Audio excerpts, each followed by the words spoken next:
Hi guys, welcome back to chapter 21. In the last chapter, we talked about lighting in general, and in this chapter, we will be talking about how to light up our scene. So the question is, why is there a profession in the world called a lighting technician or artist? Well, in fact, light and shadow in film and television works, as well as art and games, are not the same as in real life. And in order to convey a sense of narrative, it's usually more dramatic than real-life lighting. So that's how we reach the so-called cinematic feel. So in the coming 2 chapters, we will take on the role of a lighting technician. An important thing to remember is that whatever dramatic lighting we use in our scene and on our character, it should come from a realistic source. Now, let's go and open up one of our old files. Now with this file opened, it's just a file from back when we were designing the outfit for the character. So we're just using her to stand in to look at the light and shadows. So before we start, let's go here and make a new collection. And let's just call this lights. You don't have to follow me because I am just showing you different lighting setups. So first, let's go to edit and let's go to add-on and then type in light. And here you will see an add-on that's built into Blender called Try Lighting. So turn that on. And now with our character selected and with the lights collection selected, we can go to here and add 3-point lights. Okay, we can hide the camera for now and just focus on this.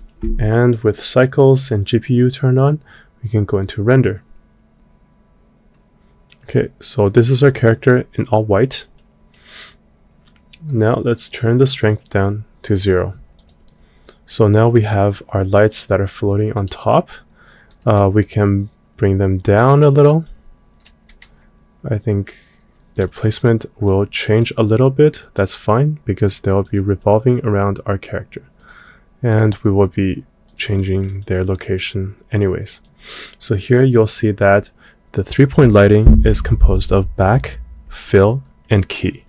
So these are the 3 main lighting that can be used in anywhere, in film, in photography, even in a render, because our setup for all the lighting in this case will be based off of, especially the character, on the 3-point light.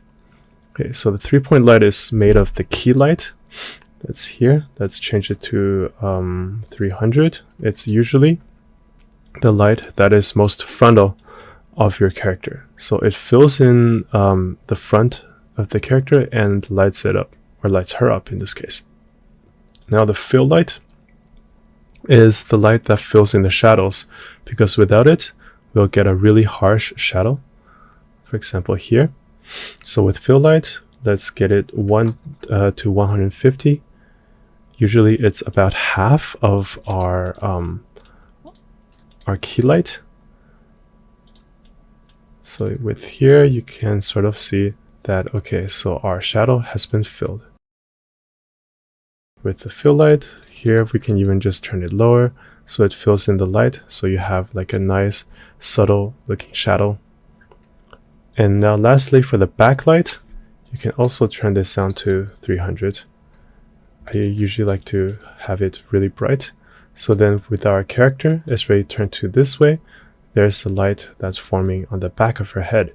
So then we have a character that's fully lit. You have a nice bit of light showing from the side. And then you have the front that's all lit up. And the side, which if we turn a bit, we will be able to have the perfect setup. So for this, let's go look at the camera that the system placed for us, and it kind of like gives us the best angle because you have the sort of soft shadow, the key light, and the backlight. So for that, this is how we usually light up an object, a character, and whatever you place in here, it'll probably look decent. Now we can always go here and start adjusting the amount of light that we want. For example, our key light, we can give it to 200, and the fill light, let's give it to 50. So now things are a little darker, but at the same time our backlight is lighting everything up. Okay, so now let's twist this a little bit. So let's give it a little bit of an angle. And we can turn off the backlight for now. So let's actually turn the angle a little more. Let's turn the angle so that the key light is creating a sort of a triangle on the head, on the face here. So we can bring this down, lower it a little, so it's hitting it from an angle, and that there's a little bit of a triangle on the face. And now we can, yeah, 200 is fine.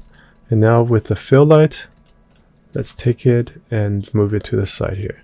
So it's filling up a bit of the shadow here.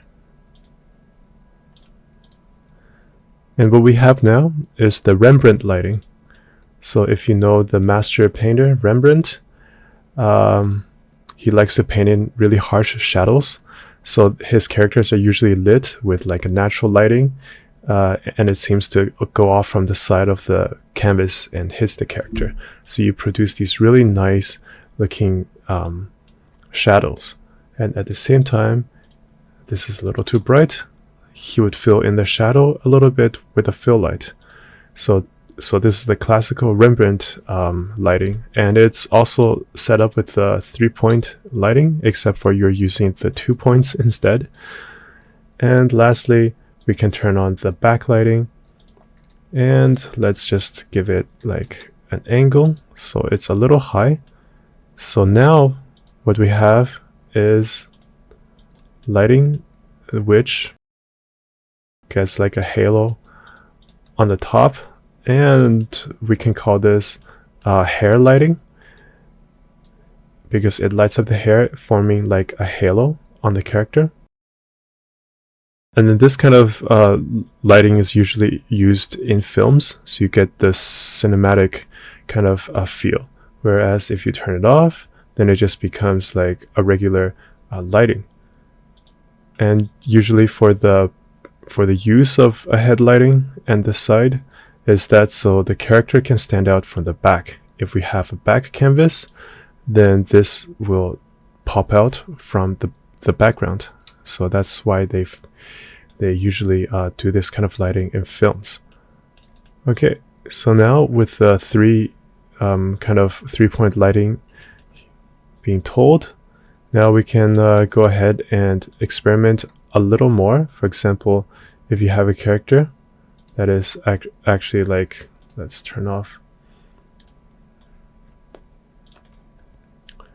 So depending on where your key light is, for example, if it's shooting from the top, then you get the really freakish looking lighting, right? And if it's from the top, like this, without any fill lights, just like this, then you get the Godfather lighting. So it's like really stoic and really solemn, right? Yeah. So by placing it somewhere, you can use this to create your narrative. For example, if it's just like one side, then it's like the lighting for like a villain of sorts. One side is like a good guy and a bad guy, so it kind of plays around with the ambiguity of human nature. But then as soon as we fill this in, then it would look a lot less villainy and with the back. And then the back light can also be placed, for example, on the side here or on the side here to form what I like to call a rim light. So it's producing a rim around your character, especially if say our key light is in the back, lighting up our character this way, and then our fill light is also like this, and then the backlight can be twisted to this way, so it forms like a profile of our character's face, so it would look quite nice. And this can be a little back here, so you get like that nice profile, whereas the back is still lit with the key lighting, and then the fill light is there to soften up the shadows. So the placement of these lights are as follows. Usually you have the key light and the fill light in the front of the character, and they're usually on the opposite sides, so then it produces the shadow, and then this lights the shadow. And then you have a backlight at the back, either side is fine, or on top. So yeah, that is the 3-point light, and usually how a character can be lit. And with this said, you can also like change the color. For example, we can have our fill light be pink, and then our key light can be sort of like a turquoise cyan color. And then if we don't have a back, then we get that really Blade Runner kind of vibe, especially if you add fog and everything. Or if you have a backlight and it's toned down and you give it like a yellow, then you really get that cyberpunk looking lighting, right? So this is all just playing around with lighting and where to placement, their color, and just with 3 lights you can produce all sorts of possibilities. Okay, and now let's go back to our scene here. Okay, so how I'm gonna be talking about the scene is a little different from before, whereas I would usually place the camera along with you guys. This time I would just directly show you the final renders that I created. And because we're talking about the characters, we will be focusing on these 3 renders, which are of the characters. And then from this, we will deduce the kind of lighting that we used, as well as the placements and how they're formed. Okay, so let's turn off this. What I like to do is that I organize the lights into different shots, because every shot has its own sort of lighting setup. Some are dimmer, some are more brighter, in order to achieve the effect that we want for that specific shot. Okay, so let's take a look at shot 2, which is this one from a render.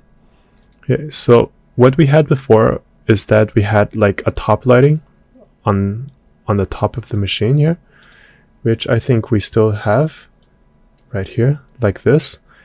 But even with this being turned on to say 150, the lighting would still look really, really strange, because if it's just having this one source, we'll have mostly our character in the dark, which is not what we want.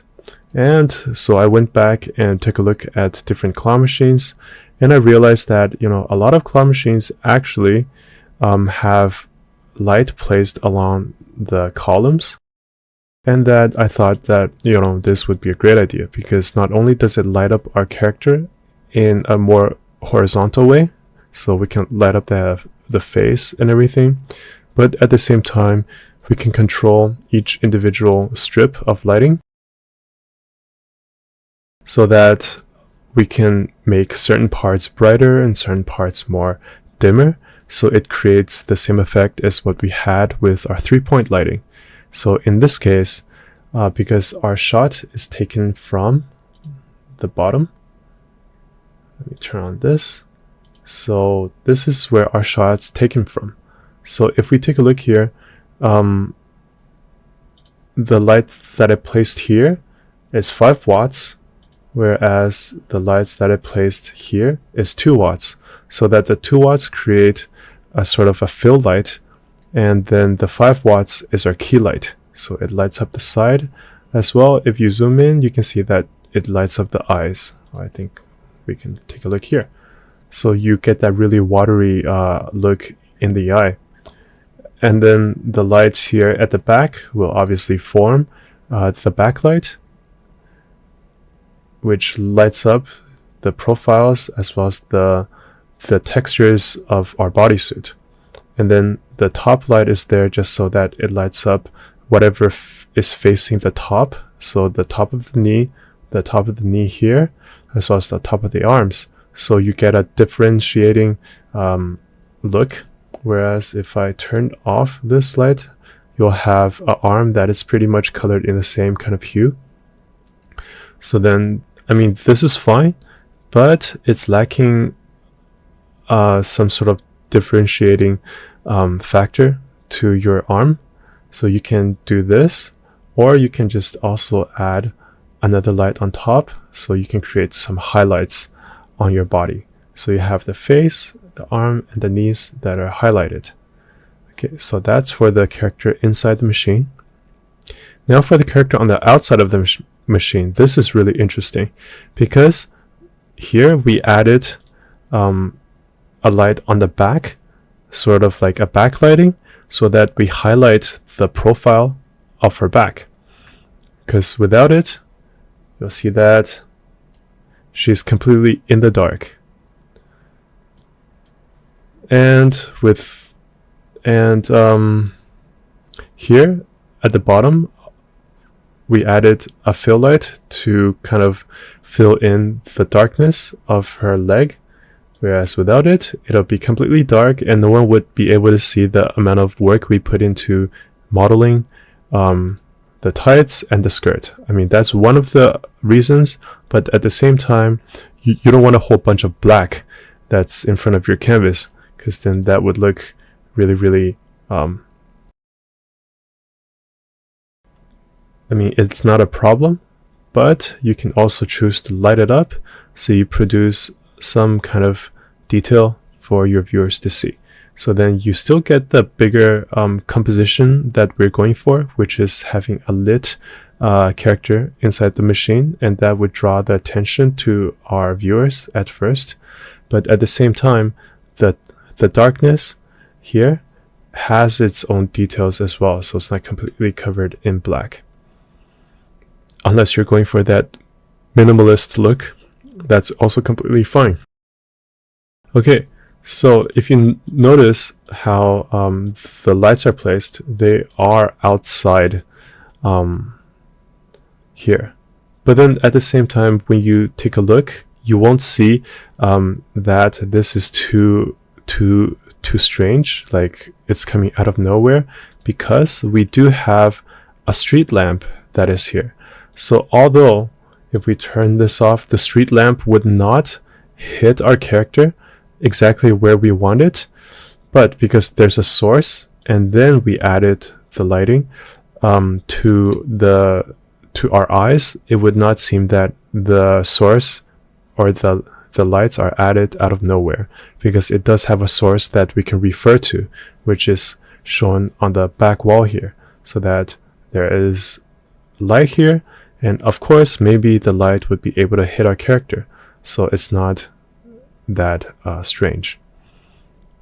So now we can go take a look. If you select your light and you show cone, then you can see the cone that's hitting the area of the light cone. So that's that, and then a light is added on the side to show to shine her legs.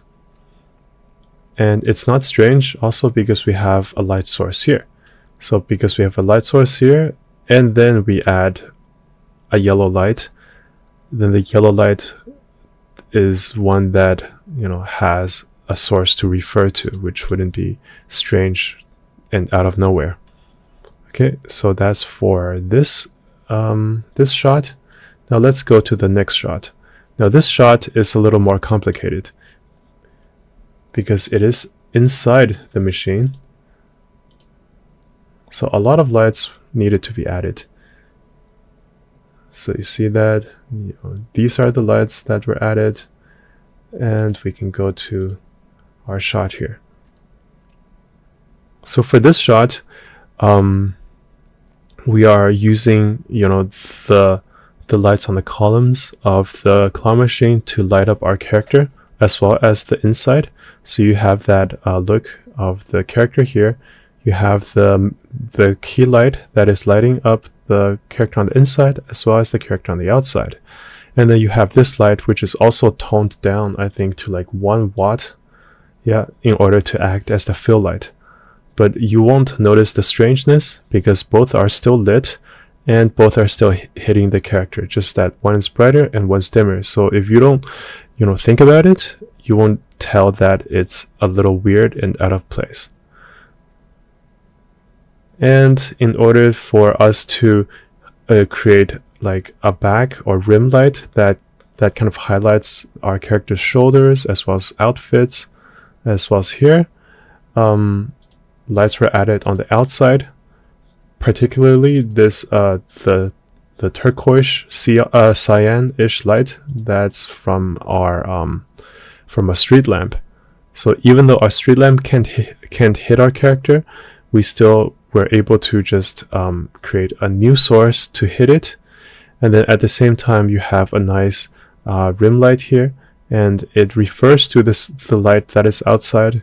If you look at her, you'll know that, okay, she's standing here on the outside. There's a street lamp that's hitting her, and then there's some street lamps that are hitting her shoulders, which highlights them. And yeah, that's the lighting for our third shot. Okay, and we can take a look here again. So that's and here you can see better of the character at the back. So there's the reflection. You also get the light that highlights her nose, and here you have the light from the added light to highlight her profile here, as well as a bit of her nose as well. Okay, and now for the last shot. This is the shot, and we can go here and let me turn on the light. So with this, obviously, we are playing around with the dim and brightness of the 4 pillar lights, and at the same time, some of the pillar lights were also turned angles. For example, this one, I turned it a little towards the character, because before all the lights are just shining really, really straight, like perpendicular to the columns or the pillars. But then for this one, I twisted it so more of the lighting can be shown on the character. So then we get this really nice light on her suit, along her suit, as well as that fine line that highlights her nose. So we get, and then her eyes as well. So by turning that, we were able to achieve this lighting for the face. And then by turning this one here, we were able to light up her feet, as well as the side of this leg, and then more of her toes here. So then we can see that, there's toes, and it's being wrapped around by this bodysuit here. And also by turning the light here away from this character, you won't get too much of a brightness, although there is still a really strong key light on her, but it would be stronger if the light is not turned away from her. And as well, the opposite light here acts as the fill light, and then we added extra lights on top here, on top, in order to create that nice backlighting for her profile, her back profile here. And then again, a little of a fill light here to light up her skirt and her legs, because without it, it would be completely black, and we want to have a little more detail on our character. So that are the lighting for the character shots. I will have the lights actually prepared and in a Blender file, so you can just copy paste in, so you'll have all the different lighting for the different shots. So don't worry about that. And from there, you can take a look, like open each one of them, and like well, not a portal. What did I do? Oh no. Let's see if we can Control Z this. Okay. Yeah, the area lights you won't be able to see, but with the spotlights you can see the cone, and you can study the placement of the lighting. So the main thing to take away here is that, okay, we mostly need the key light, the fill light, and the backlight to make our scene and our character more dynamic and exciting. But at the same time, we're not restricted to using just the light in the scene. I mean, there is practical lighting, which means that you are using exactly, say, a lamp or a prop to light your character. But for most of the time in movies and in games, you'll have lights that are placed where they're there to make the objective of the scene more stand out, but they will be relying on a source so that the light is not coming out of nowhere, but it does have something to refer back to. For example, our backlight here does come from the street lamp, if you think about it, but it actually doesn't. But we're using the street lamp as a source so that when we look at it, it's not outlandish. So yeah, that is all for lighting the character. And for the next chapter, we will quickly talk about lighting the scene. And we will also refer back to, you know, the source of our imaginary character lights here. Okay, so that is all for this chapter. I will see you guys in the next one. Bye bye.